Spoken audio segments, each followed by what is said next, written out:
Smart at Work vous est présenté en partenariat avec Manutan.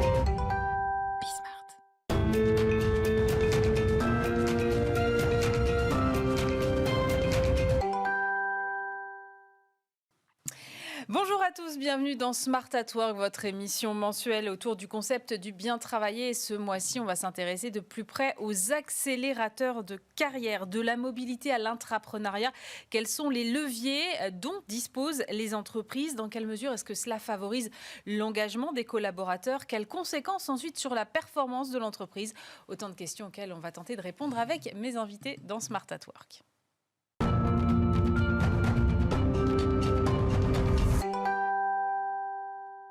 Et pour commencer cette émission, je suis avec Véronique Bouchard. Bonjour. Bonjour. Vous êtes professeure à EM Lyon Business School et vous êtes spécialiste de l'intrapreneuriat. Vous êtes d'ailleurs la fondatrice de l'Institut de l'intrapreneuriat. Déjà, ce mot intrapreneuriat, est-ce que vous pouvez me le définir? Parce que ce n'est pas forcément un concept que tout le monde connaît. Il y a une définition toute simple qui est de dire que c'est l'adoption de valeurs, de postures et d'approches entrepreneuriales par les employés d'une organisation déjà constituée, existante. C'est un résumé de dire que c'est entreprendre à l'intérieur d'une entreprise? En fait, c'est un peu plus compliqué que ça. En fait, ça suppose plus que d'entreprendre à l'intérieur d'une entreprise, c'est plutôt d'entreprendre avec une entreprise. En fait, c'est basé, le succès de l'entrepreneuriat est basé sur une sorte de partenariat entre l'employé, l'individu et l'organisation. Un entrepreneur ne réussit pas tout seul, il a aussi besoin des appuis d'un contexte de parties prenantes. Sans ça, il ne s'en sort pas. Quel est l'intérêt pour les entreprises d'encourager ce genre de pratique? En fait, l'entrepreneuriat est une pratique managériale de plus en plus populaire. Donc, il y a de plus en plus de grandes entreprises et moyennes entreprises qui encouragent l'entrepreneuriat. Parce que ça répond à de multiples enjeux. Donc, il y a des enjeux entre guillemets RH, qui peuvent être des questions d'engagement, de motivation, de rétention des talents. Et puis, bien sûr, il y a des enjeux business, donc des enjeux liés à l'innovation. L'entrepreneuriat permet de diversifier le portefeuille d'innovation, de sortir du précaré, disons, de la R&D et du marketing, d'innover à 360 degrés. C'est aussi une façon d'innover qui est agile, qui est rapide, donc ça permet des gains en termes d'accès au marché, en termes de temps pour accéder au marché. Et puis l'entrepreneuriat, quelque part, on l'oublie, mais c'est presque un entrepreneur qui se débat pendant 1 an, 2 ans sur son projet. Eh bien, il acquiert de multiples compétences, il devient polyvalent. S'il venait du marketing, il est désormais très fort en finance et vice-versa. Donc, en fait, l'expérience entrepreneuriale, c'est aussi une occasion de développer beaucoup de compétences.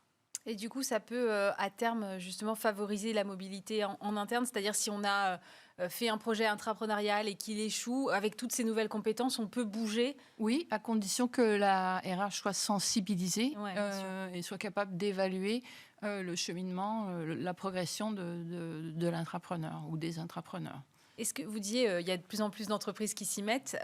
Est-ce que c'est réservé quand même à une certaine taille d'entreprise? C'est peut-être plus compliqué à mettre en place dans des TPE, par exemple? TPE, c'est vraiment petit. Là, je ne pense pas que dans une très petite entreprise, on puisse allouer des ressources à ce qui n'est pas, disons, ce qui n'est pas la mission principale de l'entreprise. Mais déjà, dans des entreprises de taille moyenne, on peut tout à fait avoir une culture entrepreneuriale, une culture qui favorise la prise d'initiative. Comme c'est une petite entreprise, on a des circuits de décision très courts. Les décisions sont informelles, donc l'employé qui a une idée sait à qui il doit s'adresser. Peut-être qu'il y a un conseil, il y a peut-être qu'il y a un comité qui va évaluer, ou au fil de l'eau, ou tous les 6 mois, un certain nombre d'idées, et puis décider tout simplement de financer, de miser sur un certain nombre de projets qui semblent intéressants. Donc ça peut être très simple, en fait, la procédure. Jusqu'à quel stade on peut rester intrapreneur dans son entreprise mère? Je ne sais pas si on peut dire ça comme ça, mais est-ce qu'à un moment, il faut sortir pour aller la développer en propre? En fait, au fond... Il y a une question de... normalement, l'entrepreneur se lance dans un projet qui a un certain alignement stratégique avec son entreprise. Sinon, je ne vois pas pourquoi l'entreprise... C'est ça, favoriserait cette initiative. Lui donnerait des ressources. Donc, il y a un alignement. Mais au fil du temps, il se peut que le projet évolue, pivote et devienne de moins en moins aligné, dérive un petit peu. Et qu'il faille, pour une raison ou pour une autre, dans un cas récent que j'ai vu, c'est un problème. Le projet a été porté par un entrepreneur dans le secteur financier. C'est un projet qui est très intéressant, en lien avec la finance, mais qui a des implications en termes de compliance qui sont trop risquées pour la maison mère. Donc, la décision a été prise de les externaliser, donc de faire une spin-off.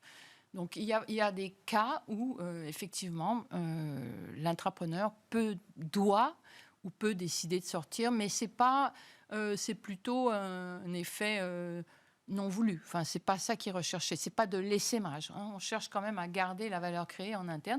Ou alors, l'entrepreneur peut sortir et devenir, par exemple, un fournisseur. Ça, c'est un autre cas de figure qui est assez un fournisseur de l'entreprise pour laquelle il a travaillé auparavant. Et il y a un profil type d'intrapreneur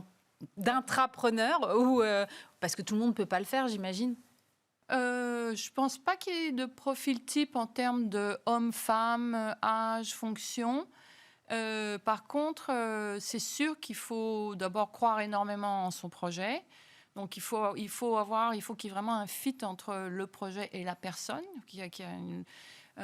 et puis, je dirais que l'entrepreneur, c'est quand même quelqu'un de très débrouillard, qui n'a pas peur de salir les mains, qui n'a pas peur d'apprendre, qui n'a pas peur de se remettre en cause et qui est quand même assez orienté, qui a une bonne intelligence émotionnelle, qui n'est pas complètement, pas trop autiste, on va dire. Parce qu'il y a toute une partie politique qui est quand même très importante.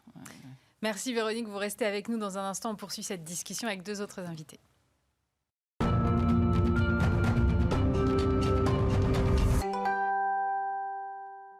Et de retour sur le plateau de cette émission, on poursuit cette discussion avec Véronique Bouchard, professeure à EM Lyon Business School et fondatrice de l'Institut de l'entrepreneuriat.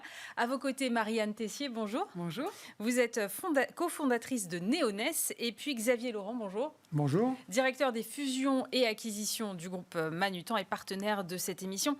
Xavier, mettre en place des parcours de mobilité à l'intérieur d'une entreprise, est-ce que selon vous, c'est le meilleur moyen de fidéliser les talents ? Alors, je ne sais pas si c'est le seul, en tout cas, mais c'est un super moyen de fidéliser. Et surtout, dans des entreprises de taille moyenne ou des ETI comme Manutan, on a des organigrammes qui sont relativement plats. Et donc, la carrière, ce n'est pas forcément d'être de plus en plus chef. Et donc, on va créer des carrières beaucoup plus horizontales qui vont permettre à chacun de prendre un poste et puis éventuellement d'aller travailler, passer du marketing au HR ou bien du contrôle de gestion à autre chose. Et ça permet, d'une part, pour la personne d'évoluer dans ses compétences, et ça permet d'apporter à l'entreprise aussi des compétences un peu horizontales. Marianne, comment est-ce que vous appréhendez, vous, ces questions à la fois de la mobilité et de l'intrapreneuriat chez Neoness ? C'est quelque chose que vous cultivez ? Oui, alors la mobilité, en effet, c'est hyper important, surtout que nous, on est une entreprise avec... aujourd'hui, alors Neoness, il y a 29 clubs, donc 29 sites plus le siège. Et c'est hyper important aussi de créer de la mobilité entre les clubs et le siège. Donc, on essaye au maximum au siège de recruter au sein de nos clubs, dès que c'est possible. Ça, c'est hyper important pour garder du lien, créer du lien et que surtout les gens au siège comprennent vraiment bien ce qu'on fait, notre activité, quoi. Donc ça, c'est vraiment très, très important. Et l'intrapreneuriat, alors nous, on est une boîte vraiment d'entrepreneurs. On a recruté tout notre comité de direction, sont quasiment tous soit d'anciens entrepreneurs, soit des gens qui voulaient être entrepreneurs et qui, pour des raisons XY, n'ont pas pu tout de suite ou ont avorté un projet, mais ont envie vraiment de mener d'être très indépendant et de mener un projet au sein de la boîte. Donc nous, on est vraiment, vraiment là-dedans. Et pourquoi ce choix ?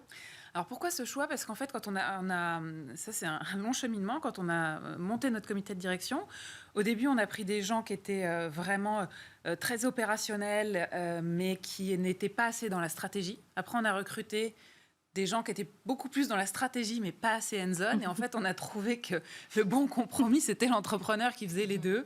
Et on a recruté notre comité de direction comme ça. Véronique, vous qui êtes spécialiste à la fois de la stratégie et de l'intrapreneuriat, quel regard vous portez ?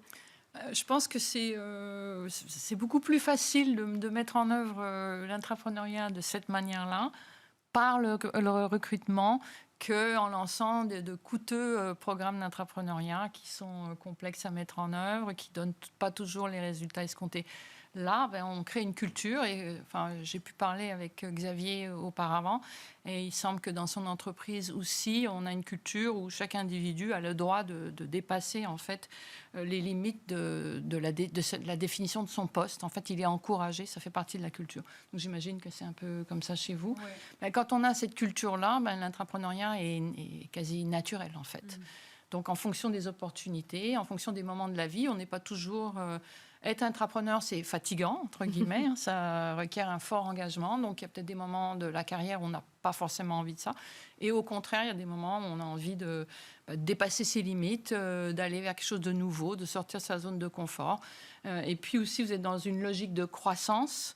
Votre entreprise également est dans une forte logique de croissance. Donc, elle attire aussi des profils qui sont des profils d'entrepreneurs qui sont prêts à aller, entre guillemets, coloniser de nouveaux territoires ou développer de nouvelles pratiques. Donc, ça me paraît très bien, quoi. Xavier, on parle souvent de culture, effectivement. Alors, comment on crée le terreau favorable dans une entreprise qui est quand même une ETI chez vous? C'est déjà gros.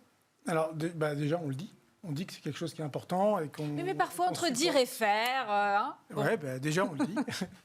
Ensuite, non, mais c'est vrai, entre dire et faire, c'est une vraie différence. En fait, il y a une question de prise de risque. Comment est-ce qu'un employé ou quelqu'un à son poste va prendre le risque d'explorer quelque chose qui n'existait peut-être pas avant, de le soumettre à son patron ou même au patron de Manutan? Et comment est-ce qu'on va accueillir ce risque et surtout pas sanctionner les échecs? Parce qu'en fait, alors, le pire, c'est de laisser quelqu'un commencer, il échoue, et alors là, on le montre du doigt, on dit il a raté. Ouais. En fait, à chaque fois qu'on fait quelque chose, même si on échoue, on va apprendre énormément. Et comme vous disiez, quelqu'un qui est au marketing va apprendre la finance parce qu'il va bien falloir qu'il supporte son projet. Quelqu'un qui est... Donc, il va accroître ses compétences. Même s'il échoue, c'est bon pour lui parce qu'il a progressé. Et c'est bon pour Manutan parce qu'on a quelqu'un qui a des compétences nettement supérieures. Et puis, on lui a appris à prendre ces risques-là. Et effectivement, entre dire et faire, c'est la preuve, par la preuve, en fait. Il suffit de regarder le nombre de projets qui ont été tentés. Alors, combien? Oh là, il y en a vraiment beaucoup, je ne saurais pas dire. Moi, j'en ai tenté quelques-uns, par exemple, et je n'ai pas tous réussi, mais ce n'est pas pour ça que je n'ai pas été valorisé par les trucs qu'on a fait. Et c'est ce qu'on disait aussi quand on discutait tout à l'heure. Souvent, à nos clients, on parle de nos échecs. On a tenté ça n'a pas marché du tout, et voilà pourquoi. Et voilà ce qu'on en a retiré. Et voilà, je pense que c'est la meilleure façon de créer cette culture-là. Non, puis il faut le dire, il faut en faire une valeur de l'entreprise. Comment est-ce qu'on fait pour se dépasser, quoi? Et qu'est-ce que ça apporte de le faire? Marianne, comment est-ce que vous accompagnez cette prise de risque? Parce que dire à ses collaborateurs, prenez des risques, faites de l'intrapreneuriat, c'est bien, mais j'imagine qu'il faut aussi avoir un côté accompagnateur, ensuite pas les laisser tout seuls face à leur projet.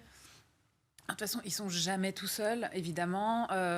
Après, chaque projet est vraiment différent. Donc, nous, on a des méthodes, déjà, des méthodes de conduite de projet très pragmatiques sur lesquelles on forme l'ensemble des porteurs de projets. Ouais. Ça, c'est sûr. C'est hyper important de mettre une structure, un cadre. Après, chaque projet est très différent. Donc après, c'est des échanges très réguliers. En fait, on a des différentes phases. Donc, il y a l'idéation. Donc, on partage l'idée et la direction. Ensuite, il y a la partie conception. Donc, où le porteur de projet va aller avec, pas forcément tout seul d'ailleurs. Il peut être des soutiens d'experts dans la boîte. Où ils vont concevoir vraiment le projet et où nous, Céline et moi, on est Votre cofondatrice. Ma cofondatrice, exactement. On est soit partie prenante parfois ou sinon en validation intermédiaire pour pouvoir réorienter et donner nos inputs. Et puis après, une fois que cette étape-là est validée, on passe en réalisation. Donc là, c'est une équipe, pour le coup, d'experts vraiment qui déploie le projet. Et puis, on fait toujours aussi, très important, le REX, donc le retour d'expérience, pour vraiment pouvoir en tirer des enseignements, que c'est échoué ou que c'est fonctionné. Donc, il y a une méthode quand même importante pour encadrer. Maintenant, il y a aussi une grande liberté qui est laissée parce qu'il y a une diversité de projets et chaque chef de projet, il met son âme et son cœur, sinon ça ne marche pas. Est-ce que vous pouvez nous donner un exemple de diversité de projets? Parce que... Alors, je sais pas, on a sorti ça, c'était une initiative vraiment de l'application Néoness. Avant, il n'y avait pas d'application Néoness. C'est vraiment un salarié qui a dit, moi, j'y crois énormément et qui l'a vraiment monté from scratch. Enfin, pareil, avec des experts autour, mais qui a chargé du projet, qui l'a monté. Il y a toute la partie data, mais vraiment tout le pôle data et toute la... en plus, c'est un projet qui n'a cessé de grandir, parce qu'il a été hyper important dans la boîte, parce qu'il a servi à beaucoup plus de choses que ce qu'on pensait au départ. Donc voilà, ça c'est encore un projet tech. Après, il y a des projets... alors par exemple, Néoness Live, on a sorti une plateforme de cours en ligne voilà, au moment du Covid. Donc ça, pareil, c'est pour le coup, c'est un projet à la fois immobilier, parce qu'il faut créer un studio comme ici, un projet tech, créer la plateforme, un projet... donc c'est vraiment varié. Qu'est-ce que je pourrais vous proposer d'autre? En fait, on en a plein. Donc, après, c'est mettre en place... c'est souvent quand même des mises en place de nouveaux outils ou de nouvelles pratiques, ce genre de choses. Et sinon, après, il y a énormément... Alors si, évidemment, sur le produit sportif. Je ne sais pas, on a lancé, par exemple, à une époque, les cours pour les enfants. Donc ça, c'était porté par une personne en interne qui a dit j'ai envie de tenter et de mettre en place les cours pour les enfants. Enfin, voilà, c'est très, très, très varié. Véronique, on voit que là, ça sert vraiment la stratégie de l'entreprise et son développement. Oui. Est-ce que ça sert les individus? Alors là, une question. Est-ce que vous valorisez correctement les efforts consentis? Souvent, les gens travaillent plus que la moyenne. Donc, ils prennent des risques, ils ont des petites frictions à gauche, à droite. Enfin, c'est un peu une odyssée quand même, l'entrepreneuriat. Ouais, et comment vous arrivez à valoriser ça pour Alors déjà, la valorisation première, c'est le résultat et vraiment l'aboutissement de se dire mon projet, je l'ai porté, il est jusqu'au bout et ça marche et il y a soit la fierté. La fierté, ça c'est d'accord. hyper important. Ça coûte pas trop cher en plus. Après, on partage régulièrement justement que ce soit en communication interne, voilà. Régulièrement, soit dans des réunions plénières, soit on a ce qu'on appelle chez nous le Verona Buzz, donc on va pouvoir partager. Mais est-ce que des gens ont fait des évolutions de carrière, pas spectaculaires, mais en tout cas significatives, suite à un projet de succès, entre guillemets? Alors, en fait, j'ai envie de dire pas tant que ça, parce que c'est pareil, on reste une petite boîte. Et en fait, voilà, les personnes qui ont porté des projets sont souvent déjà quasiment... Et chez vous, Xavier, par exemple, vous qui avez une boîte plus grosse? Nous, oui, il y a eu... Alors, la façon de valoriser ça, effectivement, souvent, c'est de créer de la mobilité. Je trouve qu'il y a un vrai projet, c'est la mobilité. Je vais apporter mes compétences dans un domaine... que je ne connaissais pas avant. Donc nous, on a des succès. On a par exemple un ancien responsable web qui a pris des fonctions de direction et qui est maintenant le patron de 4 pays dans le Nord. Un contrôleur de gestion qui est devenu patron du transport. C'est important chez nous, le transport. Oui. Un autre qui est devenu patron des Customer Success Managers, donc beaucoup plus du côté commercial, notre contrôleur de gestion. Il y a eu plein d'exemples comme ça chez nous. Il y a eu un DRH, un directeur financier qui est devenu DRH. Ah oui. Donc on a ce genre de choses. Et en fait, la question, c'est il y a un poste ouvert et n'importe qui dans l'entreprise peut y répondre. Alors, il faut quand même qu'il réponde à un certain nombre de compétences et puis de niveaux pour pouvoir prendre tel ou tel poste. Mais en fait, c'est très ouvert d'abord là-dessus et on va donner la chance à un peu tout le monde de faire ça. Donc ça, c'est une des très bonnes façons de valoriser l'entrepreneuriat. Après, une des questions dont vous parliez, c'est comment est-ce qu'on ouvre ça à tout le monde et que ce ne soit pas réservé à un happy few. Ouais. Que ce ne soit pas seuls les directeurs qui peuvent passer d'une direction X à une direction Y. Ça, c'est un vrai sujet. Et là, on a une université qui permet à chacun d'aller se former sur d'autres compétences pour pouvoir postuler à d'autres postes. Mais là, la question, c'est comment chacun d'entre nous, quel que soit son niveau, prend une partie de sa propre carrière sous sa responsabilité à lui. Et ne subit pas l'entretien annuel tous les ans, et dans lequel il va dire je veux un peu plus d'argent. Il faut qu'il puisse. Par exemple, moi j'avais un de mes anciens CSM, quand j'étais patron des CSM, qui un jour m'a dit je ne sais pas ce que je veux faire, mais je veux le faire dans un autre pays. Et donc c'est resté chez nous. Ouais. Et ben maintenant il est patron du marketing au Portugal. En fait, il a créé l'opportunité. Il a juste dit moi, j'aimerais aller dans un autre pays, j'ai envie d'expérimenter ça. Et le jour où il y a eu un poste au Portugal, on s'est dit tiens, mais pourquoi pas Laurens? Et on a proposé à Laurens d'aller au Portugal. Maintenant, il est installé. Voilà. Et il en bave parce qu'il faut qu'il apprenne le portugais et le marketing. Mais ça se passe très bien malgré tout, quoi. Oui, c'est pas marketing un en portugais aussi. Et marketing en portugais. Et c'est pas un handicap de partir avec j'ai pas forcément complètement les compétences et je parle pas la langue. C'est une énorme charge de travail pour lui. Bon, évidemment, on l'a accompagné, on l'a pas laissé dans son jus en disant on veut les mêmes résultats que le précédent. Donc il est super accompagné. Mais effectivement, c'est un investissement personnel pour lui. Je pense qu'il a passé quelques soirées difficiles à chercher un appartement en même temps qu'il se formait, et ainsi de suite. Mais le résultat, c'est qu'il apporte énormément de choses qu'il a acquis au siège et qui peut expliquer ce qui se passe au siège et aussi être l'ambassadeur de ce qui se passe au Portugal au siège, parce qu'il a un réseau très important au siège. Et puis il a appris énormément de choses sur la façon dont on gérait nos clients en France, qui a fait gagner un temps fou au Portugal. Puis voilà, puis après, il a une équipe de marketing qui l'a formé, aussi. qui l'a formé au marketing. Véronique, vous parliez tout à l'heure de fort engagement personnel, et c'est vrai que c'est un fort engagement personnel pour ces intrapreneurs, mais c'est aussi un fort engagement de l'entreprise, parce qu'il faut passer du temps, éplucher et faire le tri dans tous les projets, accompagner ensuite les porteurs de projets. Oui, alors moi je pense qu'il faut peut-être partir du résultat escompté. Il faut être réaliste, il faut se dire, nous, on est une entreprise de taille moyenne. Chaque année, on peut accompagner, je ne sais pas moi, 2 petits projets et un gros projet et construire en fait le processus, construire les appuis, les ressources en fonction du résultat qu'on cherche. Donc ça ne sert à rien de faire un immense appel à projet avec 500 participants si on sait qu'au final, on va aboutir au fond, on n'a la capacité que de suivre 3 projets.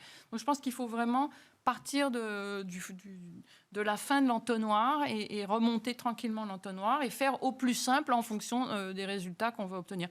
Si on est une entreprise de taille moyenne, on sait qu'on veut 3 projets, on peut se passer complètement de l'appel à projet, on peut aller trouver les projets au fil de l'eau, on peut communiquer autour du désir d'appuyer des projets et donc faire que les choses se fassent de manière organique. Moi, je pense que c'est bien aussi d'impliquer des responsables de BU, des responsables opérationnels qui ont quand même un petit peu de budget, qui ont des marges de manœuvre, soit un peu en termes de temps, soit en termes de pouvoir avoir de l'aide de leur équipe ou avoir un petit budget. Donc je pense que ça facilite. Eux, ils ont leur autonomie, ils n'ont pas besoin d'aller taper à 17 portes pour trouver 5 000 € pour commencer le POC. Donc il faut aussi on peut faire les choses très compliquées et très chères, puis on peut les faire aussi très fluides et très simples. Donc ça, c'est un choix de l'entreprise. C'est une réflexion de l'entreprise en amont, on va dire. Marianne, qu'est-ce que ça vous apporte, vous, cette culture et tous ces projets qui sont menés finalement en interne plutôt que d'aller chercher les compétences en externe ? Une dynamique, un état d'esprit, une dynamique vraiment hyper positive. Des fois, c'est hyper agréable de bosser avec des énergies vives qui ont tout le temps envie de monter des choses et qui sont hyper excitées en permanence. Moi, je dis souvent, c'est terrible parce que moi, je suis un peu comme ça aussi. Et aujourd'hui, mon job, c'est souvent de calmer et puis justement prioriser, parce que ça c'est souvent dur parce que voilà, il y a trop d'initiatives, il y a trop d'initiatives et puis ça fait mal au cœur de dire non et puis donc voilà, mais c'est quand même je pense que c'est contagieux également, non ? C'est très contagieux. Donc ceux qui sont tout le monde, ça amène tout le monde. Donc c'est vrai que c'est une dynamique de travail qui est vraiment très très sympa. Mais il faut savoir aussi la contenir pour pas que ça parte dans tous les sens. Ça, ouais. Et en termes de marque employeur, ça vous sert ? Oui, ça sert énormément. Oui, complètement. En fait, la première chose, c'est les salariés qui parlent eux-mêmes de leur boîte. Donc, ça, c'est essentiel. Et de pouvoir, en effet, se dire, j'ai cette autonomie, nous, on dit... Une des premières choses qu'on dit aux candidats qu'on voit en entretien, c'est vous allez créer votre poste, même s'il existe déjà, vous en ferez ce que vous voulez. Enfin, ce que vous voulez, évidemment, c'est pas tout et n'importe quoi, mais chacun peut amener sa patte et transformer complètement son poste et l'emmener là où il pense, lui, amener le plus de valeur ajoutée. Donc ça, c'est très, très motivant. Xavier, vous partagez, vous, cette expérience-là ? Je pense qu'on fabrique son poste, j'en suis alors totalement convaincu.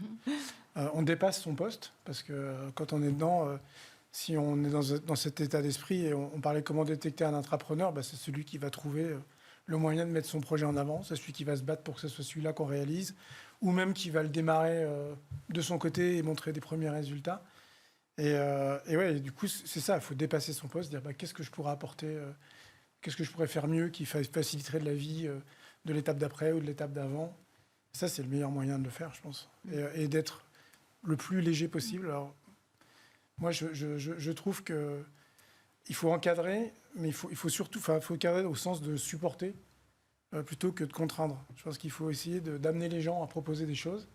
Ça peut être des tout petits projets, à ce moment-là, on peut en avoir plusieurs qui sont gérés dans telle ou telle équipe. Ça peut être des très gros projets, effectivement, là, il faut prioriser parce que ça va engager. Mais il faut être le plus léger. Enfin, moi, je trouve qu'il faut être le plus léger possible. Et en fait, la légèreté, elle est amenée par une culture d'entreprise. Est-ce que c'est naturel de faire ça dans l'entreprise ? Et à ce moment-là, les projets vont émerger et on aura le dynamisme dont vous parliez. Véronique, l'intrapreneuriat sert finalement l'engagement collaborateur, mais ça ne marche à l'inverse qu'avec des collaborateurs qui sont déjà engagés, non ? Oui, mais je pense que un collaborateur dans sa carrière aura des moments où il est parfaitement heureux dans son poste plus ou moins tel que défini. Et puis, d'autres moments où il sera à la recherche d'une opportunité, il sera à la recherche d'élargir ce cadre. Donc, comme la personne dont Xavier parlait, qui au bout d'un a dit « je veux aller à l'étranger », il y a un besoin de renouveau, il y a un besoin de se mettre un petit peu en danger, de se dépasser. Et donc, je pense que une même personne, à différentes étapes de son parcours, à des moments où elle est un peu plus conservatrice, peut-être qu'elle a des enfants en bas âge à la maison, et des moments où elle a envie de prendre un risque, ou simplement elle est un peu fatiguée de son job, de son poste tel qu'il est défini. Donc je pense que, je pense qu'il y a finalement pratiquement... Pour moi, une majorité des employés peuvent devenir des intrapreneurs. Il y a quelques cas... on constate qu'il y a quelques cas où c'est vraiment très, très difficile, mais ça tient vraiment à des traits particuliers qui rendent la prise de risque difficile, qui rendent... je pense qu'il faut une certaine flexibilité. Pour être un intrapreneur, il faut quand même avoir une ouverture, il faut quand même essayer des choses, il ne faut pas avoir peur de se tromper.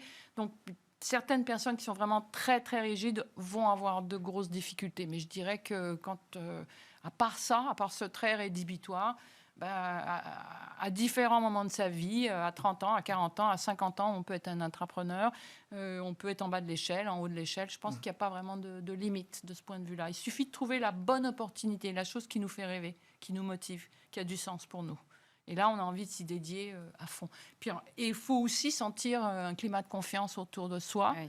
Et je pense que dans votre cas, le fait que vous êtes des moyennes entreprises avec des cultures d'entreprise fortes aide énormément. En fait, l'intrapreneur n'est pas seul. Il peut s'adresser, il peut être aidé par plein de gens en interne. Il peut aller voir le boss, le big boss. Il n'y a aucun problème. Il y a cette transparence, il y a cette facilité d'accès. Et cette visibilité, en fait, qui facilite les choses dans une entreprise très hiérarchique, c'est beaucoup plus difficile. Merci beaucoup, Véronique Bouchard, professeure à EM Lyon Business School et fondatrice donc, de l'Institut de l'Intrapreneuriat, Marianne Tessier, cofondatrice de Neoness, et Xavier Laurent, directeur fusion et acquisition du groupe Manutan. On se retrouve bien sûr le mois prochain pour un nouveau numéro de Smart at Work sur Bismart. Smart at Work vous a été présenté en partenariat avec Manutan.